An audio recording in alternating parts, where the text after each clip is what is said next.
Chers amis, bonjour et bienvenue à notre émission. C'est une joie de vous retrouver. Bon, vous nous voyez, mais nous ne nous voyons pas. Mais quand même, en pensée, nous pensons à vous, là où vous êtes, en Afrique du Nord, en Europe et partout dans le monde. Merci d'être avec nous. Et c'est la joie aussi d'avoir aujourd'hui avec nous le pasteur Meki, notre frère Meki. Bonjour Meki. Bonjour, Et, Kader. et notre sœur Dalila, bonjour, merci d'être avec nous. Bonjour. Dans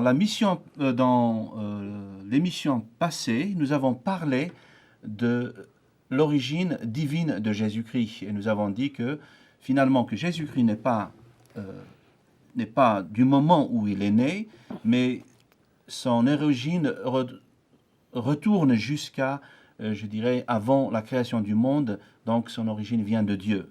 Nous avons lu certains passages où il est écrit que la parole était avec Dieu et la parole était Dieu. Aujourd'hui, nous allons faire une tentative, parce que ce sont des domaines et des sujets très très profonds et très vastes, mais nous allons essayer quand même de faire une tentative d'expliquer certaines choses. Donc aujourd'hui, si vous voulez bien, Meki, qui va nous répondre aux questions, qui va nous enseigner, et Dalila, n'hésite pas à poser des questions, parce que quand on pose plus de questions, on aura plus de réponses. Hein. Donc c'est bon de poser des questions, mais je vous propose quand même de commencer par un passage de la Bible, où il est parlé de Jésus-Christ. Alors, c'est Matthieu, chapitre 1, verset 18. Dalila, est-ce que tu veux... Je vais prendre Matthieu 1, 18. La Bible dit « Voici de quelle manière arriva la naissance de Jésus-Christ. Marie, sa mère, ayant été fiancée à Joseph, se trouva enceinte par la vertu du Saint-Esprit avant qu'ils eussent habité ensemble. Joseph, son époux, qui était un homme de bien et qui ne voulait pas la diffamer, se proposa de rompre secrètement avec elle. Comme il y pensait, voici, un ange du Seigneur lui apparut en songe et dit « Joseph, fils de David, ne crains pas de prendre avec toi Marie, ta femme, car l'enfant qu'elle a conçu vient du Saint-Esprit. Elle enfantera un fils et tu lui donneras le nom de Jésus. C'est lui qui sauvera son peuple de ses péchés. » Tout cela arriva afin que s'accomplisse ce que le Seigneur avait annoncé par le prophète. Voici, la Vierge sera enceinte, elle enfantera un fils, et on lui donnera le nom d'Emmanuel, qui signifie Dieu avec nous. Merci. Emmanuel, Dieu avec nous, n'est-ce pas? Amen. Hein, c'est formidable d'avoir Dieu, créateur de la terre et des cieux, avec nous. Meki, qu'est-ce qui attire ton attention ici, dans ces passages? C'est le fait qu'il soit né comme tous les êtres humains. Et nous savons bien qu'il s'est incarné dans le corps d'un humain. Et donc il est venu, petit enfant, de façon naturelle, seulement. Il n'y a pas eu, comme il est dit dans ce texte que Dalila a lu, une naissance, c'est une naissance en fait spéciale, puisque c'est par la vertu, comme il est dit dans le texte, du Saint-Esprit. La vertu, c'est-à-dire? C'est-à-dire par la puissance de Dieu. Par la puissance de Dieu. Oui. Par la volonté de Dieu. Par la puissance de Dieu. Et donc c'est la volonté de Dieu que Jésus soit né de cette manière. Et c'est en cela qu'il y a un caractère particulier. Très bien. Donc, si on essaye donc de dire avec nos propres mots, de paraphraser ce texte, donc Marie, hein, qui était jeune, qui n'était pas encore mariée, hein, et qui n'avait pas eu de connaissance humaine, c'est-à-dire qui n'avait jamais eu de relation, comme on dit, sexuelle avec un homme, et qui s'est trouvée donc enceinte par la puissance de Dieu. Est-ce qu'on peut croire cela finalement? Est-ce que Dieu, le Dieu que l'on connaît, n'est pas le Dieu de l'impossible aussi? Oui, c'est-à-dire que oui. Et donc Mais on voit quelques mots ici, comme disait le prophète. Hein? Donc, c'est quel prophète? De quel prophète s'agit-il ici? Alors, si je peux prendre la parole par rapport à un autre texte de Michée. Alors, le prophète dont il est question, il s'agit d'Ésaïe. C'est un prophète qui était venu avant la naissance de Jésus à peu près 500 à 700 ans, 7 siècles. Et donc, on peut dire là une concrétisation de la parole annoncée bien des siècles avant. Et en cela aussi, c'est un miracle. Mais ces prophètes ne parlaient-ils pas sous l'onction, c'est-à-dire ils parlaient de la part de Dieu, mais avec l'onction du Saint-Esprit. C'est ça aussi, non? Bien entendu. Et ça, ce sont des prophètes appelés par Dieu lui-même. Oui. Et ce sont des prophètes, dans leur temps, qui apportaient des messages particuliers au peuple d'Israël, et aussi des messages pour les autres nations. Et dans le centre de ces textes, il y a cette révélation future de celui qui allait naître, c'est-à-dire Jésus. Mais il a été donné comme point de repère est le nom d'Emmanuel, Dieu parmi nous. Pardon. Et c'est cela qui fait que cette parole, Dieu parmi nous, Jésus fait chair, comme on le disait précédemment dans l'émission, Jésus, parole faite chair, et parole de Dieu. Et donc, il vient parmi les hommes se révéler à nous. Donc, on voit ici donc l'accomplissement, hein, donc la réalisation, si on veut, le terme que l'on utilise aujourd'hui, la réalisation de la parole de Dieu, ce qui a été annoncé des siècles avant. Parce que là aussi, il faut dire que lorsqu'on pense dans notre culture, dans la religion que nous avons de nos ancêtres, je dirais de nos parents, on dit que la Bible n'est pas correcte, on dit que le message de la Bible a été falsifié.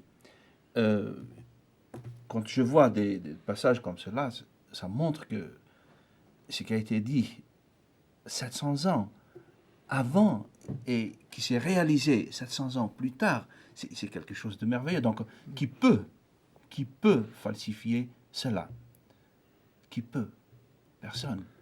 Parce que ce qui veut dire, c'est que plusieurs prophètes ont annoncé Jésus-Christ, non pas seulement Ésaïe. Alors justement, c'est ce verset que je voulais vous lire tout à l'heure dans Michée, dans l'Ancien Testament, il est dit avec une telle précision qu'on ne peut que rester ébahi. Quant à toi, alors chapitre 5 de Michée, quant à toi, Bethléem Ephrata, toi qui es petite parmi les fratries de Juda, de toi sortira pour moi celui qui dominera sur Israël. Son origine remonte au temps jadis, au jour d'autrefois. Je trouve ça, cette parole extraordinaire. Oui. Donc il est né, oui, il est né Bethléem. aujourd'hui, mais ses origines remontent aux temps anciens. C'est une façon de parler donc de l'origine. Ouais. Hein, c'est une façon de parler de l'origine. Oui. Ce qui est merveilleux aussi, c'est que Marie, hein, donc Marie, c'est comme c'est une femme, c'était une femme comme Dalila, hein, comme ma mère, comme ma femme, comme mes sœurs, etc. Donc c'est une femme qui a porté donc cette parole de Dieu qui a été formée, qui est devenue une chair, donc une façon de dire un être humain. Donc je reviens à je dirais à ma pensée, c'est que Jésus-Christ a son origine humaine aussi. Qu'est-ce que ça veut dire pour vous, l'origine humaine? Est-ce que vous Ah, pouvez c'est- nous en dire plus? En fait, il est né, il a grandi, il avait besoin de manger, il était fatigué, et il était aussi, il est dit dans un texte qu'il a été aux côtés de Joseph en tant que charpentier. Donc il avait aussi un métier. Donc Joseph, c'était le mari de Le mari de Marie. le mari de Marie. Oui, oui, le mari de Marie. Oui. Donc à l'époque, quand il n'était pas encore marié, donc il était le fiancé de Marie. Oui. Avant la naissance. Avant Avant la la naissance. conception Même avant la conception, Avant la oui. conception, elle était fiancée.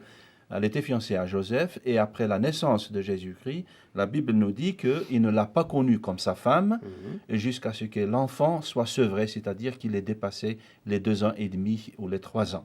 Selon la tradition orientale, donc un enfant sevré, des enfants qui recevaient donc le lait maternel, la tétée, jusqu'à l'âge même de 4 ans. Il y a même certains enfants de notre village qui allaient à l'école primaire et qui revenaient de l'école primaire et qui tétaient à la maison. C'est des miracles de la vie, hein, on en parle. Oui. Donc le Seigneur Jésus, c'est un miracle en quelque sorte. Donc Emmanuel, Dieu est parmi nous, Dieu avec nous. Mais qu'est-ce que ça peut je m'adresserai à toi, Dalila. Pour toi, qu'est-ce que ça peut signifier, cela? Dieu avec nous? Oui, c'est-à-dire que Jésus-Christ, en tant qu'homme, et puis Dieu avec nous. Le titre, donc, Dieu avec nous. Qu'est-ce que ça peut... Eh bien, ça peut aussi signifier que un Dieu qu'on peut croire lointain, un Dieu qu'on peut croire qui ne peut pas nous entendre, qui ne peut pas ressentir ce qu'on ressent, qui ne peut pas avoir d'émotion, qui ne peut pas se mettre à notre position, se mettre à notre place, eh bien, Dieu a prouvé le contraire en envoyant son Fils, c'est-à-dire qu'il s'est incarné dans la chair et qu'aujourd'hui, il peut ressentir, puisqu'il lui-même a ressenti, il a marché au milieu de nous, il a pleuré, il a eu des émotions, il a ri. On ne le mentionne pas souvent, mais Jésus riait, Oui. Jésus mangeait, Jésus sans doute a dansé au mariage. Oui. Et je crois que lorsqu'on a cette relation avec un Dieu avec nous, un Dieu au milieu de nous, eh bien c'est une relation qu'on a envie de choyer, on a envie d'aller plus loin dans la profondeur, d'avoir une relation, c'est-à-dire que moi j'ai un ami, eh bien je vais l'appeler souvent, je vais entretenir cette relation, et c'est cette relation que le Seigneur demande. Et lorsqu'il est venu s'incarner en tant qu'homme, il peut nous comprendre aujourd'hui lorsque nous nous adressons à lui dans la prière. Ce n'est pas une prière qui ne va pas plus loin qu'un plafond, mais qui dépasse et qui est entendue. Et Dieu répond aux prières des hommes. Merci. Alors, je pose la même question à Meki. Dieu parmi nous. Oh, oui, tu es pasteur, on pense que celui qui est pasteur, donc il vole un petit peu, il n'a pas les pieds sur terre, c'est un homme spirituel, c'est un homme très fort, très puissant, etc. Nullement, Ouais. nullement. Quand on dit Dieu avec nous, c'est parce qu'on a besoin de Dieu. On a besoin de lui. Et Jésus-Christ qui s'est révélé pour être proche de nous, va nous aider à traverser les vicissitudes, c'est-à-dire tous les problèmes que l'homme, tout à chacun, peut rencontrer. Et on a besoin d'une force supérieure. Et Jésus nous a dit qu'il serait tous les jours avec nous jusqu'à la fin du monde.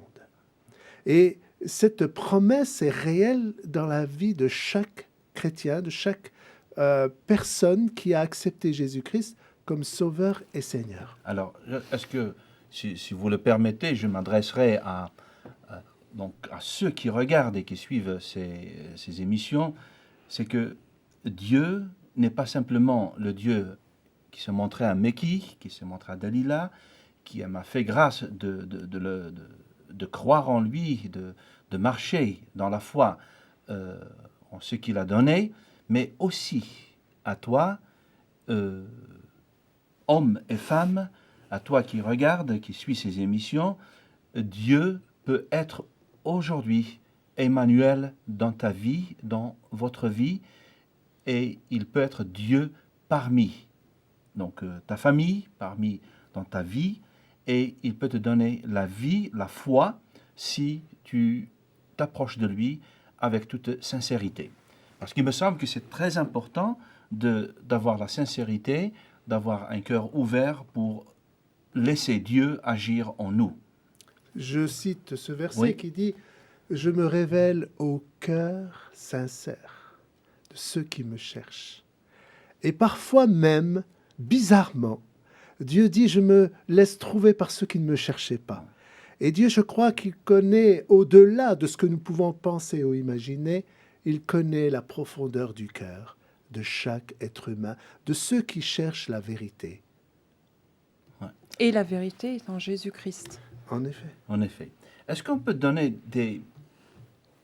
des exemples concrets, hein, des personnes que vous avez connues, hein, parce que toi, Meki, en tant que pasteur, tu as certainement eu des entretiens avec donc des frères et des sœurs qui viennent à l'église, et même en dehors de l'église, qui viennent avec leurs problèmes et qui cherchent un réconfort, qui cherchent des solutions. En tant que pasteur, hein, la Bible nous dit que Jésus-Christ est le grand pasteur, hein, et toi, tu es moins grand pasteur. Hein, donc, ouais, non, pasteur. Il faut savoir que dans le travail de pasteur, d'abord, ça veut dire paître. Paître, c'est donner la nourriture ou permettre à ce que les brebis aient la nourriture suffisante à un endroit. Et donc, il déplace pour emmener ces brebis là où il y a de la verdure, donc à manger. Alors, notre rôle, c'est pas un métier, c'est une vocation. C'est quelque chose qui est dans le cœur. C'est comme si j'ai un cadeau au fond de mon cœur que j'aimerais partager à d'autres. Et donc, aider d'autres à comprendre combien il est important d'avoir un bon berger comme celui de Jésus-Christ et de le servir et de faire ce qu'il nous demande. Et donc, ce qui fait que j'ai pu, depuis quand même 19 ans, dans le service pour lui, pour le bon berger, voir des dizaines et des dizaines de personnes être transformées parce qu'ils ont compris que Jésus était le chemin, la vérité et la vie.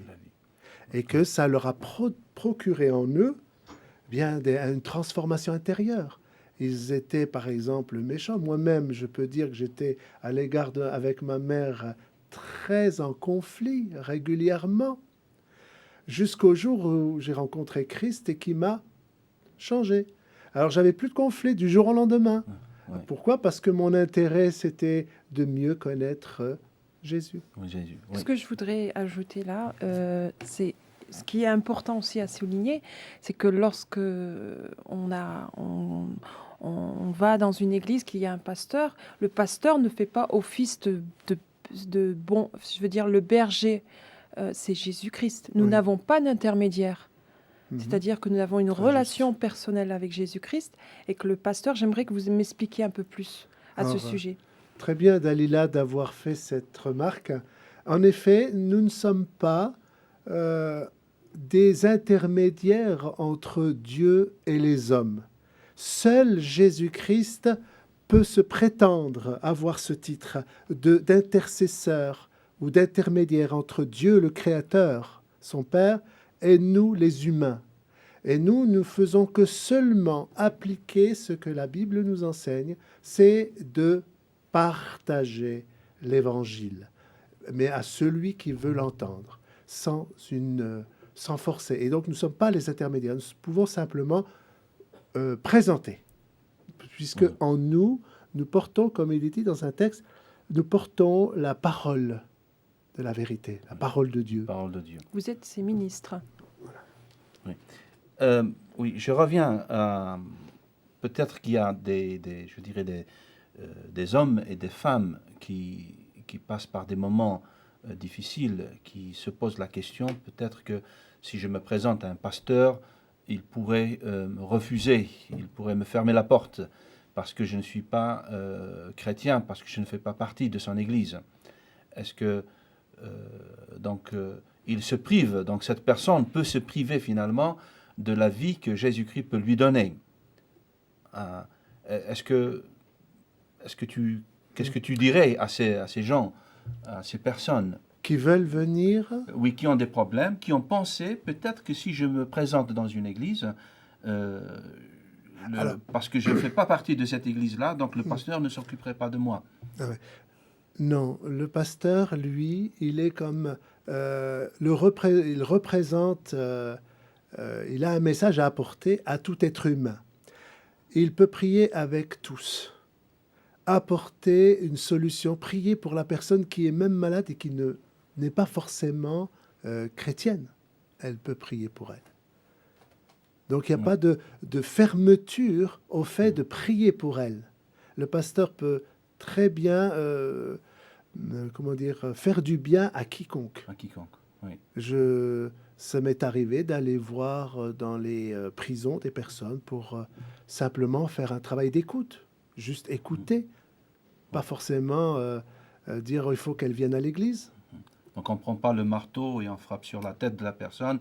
Il faut accepter Jésus-Christ, il faut croire en lui. Loin, Non, loin de moi cette idée Oui. d'imposer puisque je ne le fais pas. Oui, oui. Si déjà Dieu me respecte et n'oblige personne à croire en lui, à combien plus forte raison moi. Donc je reviens je dirais au sujet d'aujourd'hui, donc l'origine humaine de Jésus-Christ. Il est né d'une femme qui n'était pas encore mariée, qui était fiancée, donc Marie, et elle était fiancée à un homme qui s'appelait Joseph, et la Bible nous dit qu'il était de la tribu, donc de la famille de David.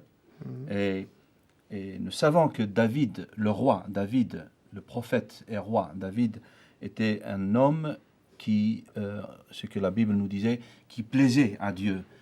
Et pourtant, quand on regarde la vie de David, elle n'était pas vraiment sans tâche. Est-ce que tu peux nous parler un petit peu de cet homme, à la fois respecté, mais aussi un homme qui a fait ses 400 coups, quoi. Alors, ce qu'il faut comprendre, que l'homme, il est pécheur avant tout. Que David n'a pas échappé à ce coup fatal d'être un homme pécheur.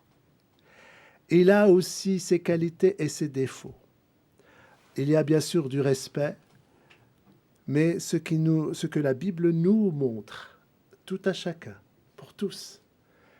Voilà, même si c'était un roi selon le cœur de Dieu, il était pécheur. Très bien. Parce que c'est très important. Si lui, donc c'est le grand-père, de l'arrière-grand-père de Jésus-Christ, et lui, il était pécheur. Lui, il a fait des bêtises. Il a fait, on dit des bêtises finalement. Il a commis des fautes, des actions en pensée et en acte qui n'étaient pas selon la loi de Dieu. Donc, c'était quelqu'un qui, finalement, ce que la Bible dit qu'il est pécheur. Il a raté le but que Dieu a fixé pour lui. Mais cependant, il lui a promis, on le lit dans l'Ancien Testament, on dit, il lui a promis qu'il aurait un fils qui serait, donc, qui prendrait la relève, donc, comme roi sur le trône de David. Mais Jésus, est-ce qu'il a péché? Jésus, est-ce qu'il a commis est-ce qu'il a fait ses 400 coups comme le roi David? Tout homme, que ce soit un savant, tous les chefs religieux, tout être humain jusqu'à nos jours reconnaissent Jésus comme celui qui n'a pas péché. Il était sans faute. Donc, par rapport à la loi de Dieu, il était parfait. Donc, Oui. il répondait à toutes les exigences de Dieu. Oui. Et pourtant, il est né d'une femme. Oui. Ouais. Ça n'empêche en rien que Dieu nous ait donné Jésus-Christ comme cadeau qui nous est fait pour l'humanité. Très bien. Parce que là, en tant que chrétien, on comprend cela. Des fois, on ne comprend pas. On accepte des choses comme ça sans bien réfléchir. On ne comprend pas. Mais je suppose qu'il y a des gens qui regardent et qui se posent qui ont les mêmes questions que nous, qui vont se dire, bon, Jésus-Christ aussi a péché comme tout le monde. Mais nullement dans la Bible n'a été écrit qu'il a demandé à Dieu le pardon. C'est vrai ou non? Jésus n'a pas demandé pardon Jésus pour ses lui-même, fautes. qui de vous peut prétendre que j'ai péché? Jean chapitre 8, verset 46. C'est-à-dire, il a lancé un défi. Et dit, Oui. qui peut dire que j'ai péché? Péché. Donc, je vais d'ailleurs le lire pour vous, Oui. dans l'évangile de Jean, chapitre 4. C'est-à-dire que lui, il a été selon la loi de Dieu, selon le cœur de Dieu. Et la question qu'il posait, c'était aux chefs religieux. Je me trompe, Meki? Pardon, je t'ai pris là Tu dans es mon plongé texte. dans le livre. Oui, oui, oui. Il est plongé dans le livre. Hein? Ah, voilà, les pasteurs, c'est ça. Hein? La parole de vie. Oui, c'est la parole de Dieu, la parole de vie. Oui, oui, c'est elle qui nous donne la vie. Oui. Oui. Tu peux peut-être citer juste le verset. Oui, qui de vous peut prétendre que j'ai péché? Très bien. Donc, qui de D'accord. vous pourra prouver que moi j'ai péché?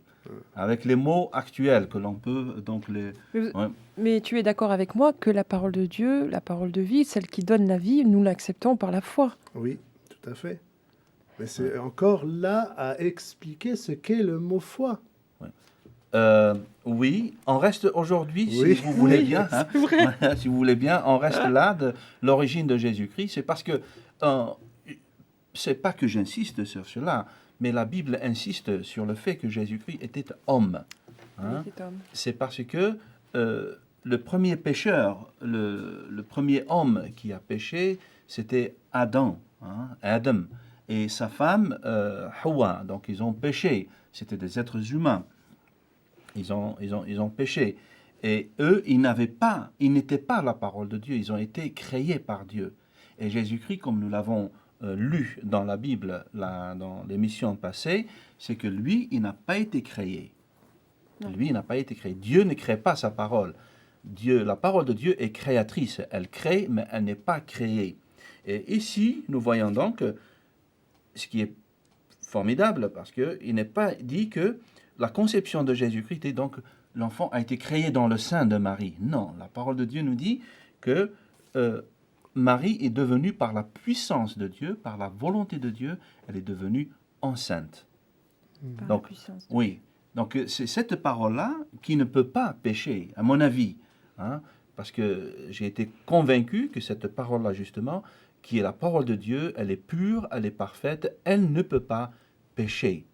Et c'est ce qui rend notre foi, donc c'est ce qui fait que notre foi est basée non pas sur une expérience, non pas sur une séduction, non pas sur une philosophie, mais sur la parole de Dieu. C'est ainsi que nous arrivons au terme de cette émission. Merci d'avoir été avec nous. Nous vous demandons, si vous voulez réagir, d'écrire ou d'appeler sur l'adresse. Vous aurez l'adresse, le numéro de téléphone sur l'écran. Et merci de nous tenir compagnie dans les émissions qui viennent. Nous vous remettons à la grâce de Dieu et nous remettons aussi à la grâce de Dieu. Merci Meki, merci Dalila Merci. et Merci. à la prochaine. À Au la revoir. prochaine.